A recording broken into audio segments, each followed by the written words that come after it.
मायावती ने भाजपा पर बोला हमला तो चुनाव आयोग ने दिया बड़ा झटका। बहन जी चुनावी स्वाद से आगे की बात कही ही थी कि बसपा के लिए आ गया ऐसा पैगाम।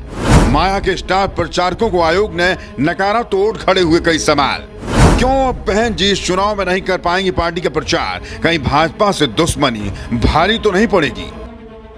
यूपी में वैसे तो इन दोनों उपचुनाव की गूंज है और इस चुनावी गूंज से बसपा और मायावती दूर हैं। इसके बावजूद भी भाजपा के लिए बहन जी ने खतरे की घंटी बजा रखी है। ऐसा कोई मौका भी छोड़ नहीं रही हैं जिससे सत्ता पक्ष को घेरा जा सके और ऐसा ही उन्होंने एक बार फिर किया। एक और उन्होंने भाजपा को घेरा तो दूसरी ओर चुनाव आयोग ने उन्हें बड़ा झटका दे दिया है। आपको बताएंगे कि चुनाव आयोग ने क्या फैसला लिया है और क्यों बसपा के लिए समस्या खड़ी हो गई है। लेकिन पहले ये समझिए कि बहन जी ने भाजपा पर किस तरह से हमला बोला है। बसपा की राष्ट्रीय अध्यक्ष मायावती ने कहा है कि उनकी सरकार में गरीबों के लिए कई योजनाएं लाई गईं, लोगों को रोजगार दिए गए, बुनियादी सुविधाएं वाले पक्के मकान लाखों परिवार को दिए गए। लेकिन पहले सपा और अब भाजपा सरकार में वैसी प्रगति क्यों नहीं हो रही है? बसपा प्रमुख मायावती ने कहा कि केवल खेती भूमि के अधिग्रहण और राजनीतिक स्वार्थ तक ही सीमित नहीं रहना होगा। यूपी जैसे अति गरीब पिछड़े प्रदेश में डबल इंजन की सरकार में वैसे भी तेज प्रगति भी लोगों को देखनी चाहिए।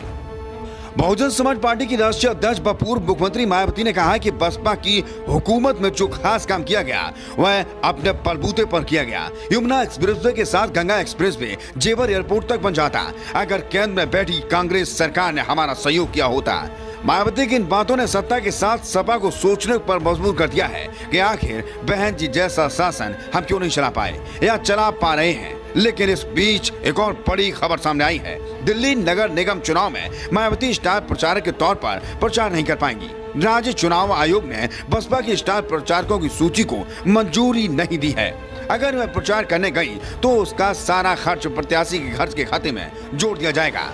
एमसीडी में प्रत्याशी के चुनाव खर्च की सीमा 8 लाख रुपए है, जबकि शीर्ष नेताओं की रैली और सभाओं में लाखों का खर्च हो जाता है। ऐसे में मुश्किल ही बसपा के लोकप्रिय नेता इस चुनाव में प्रचार कर पाए।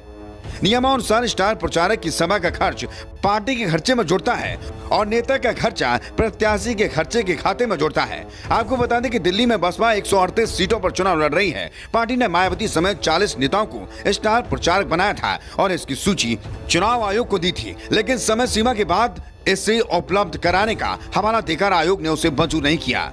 आयोग के एक वरिष्ठ अधिकारी ने बताया है कि भारतीय निर्वाचन आयोग के दिशा निर्देश के अनुसार अधिसूचना जारी होने के बाद 10 दिन के भीतर राजनीतिक दलों को स्टार प्रचारकों की सूची उपलब्ध करानी होती है।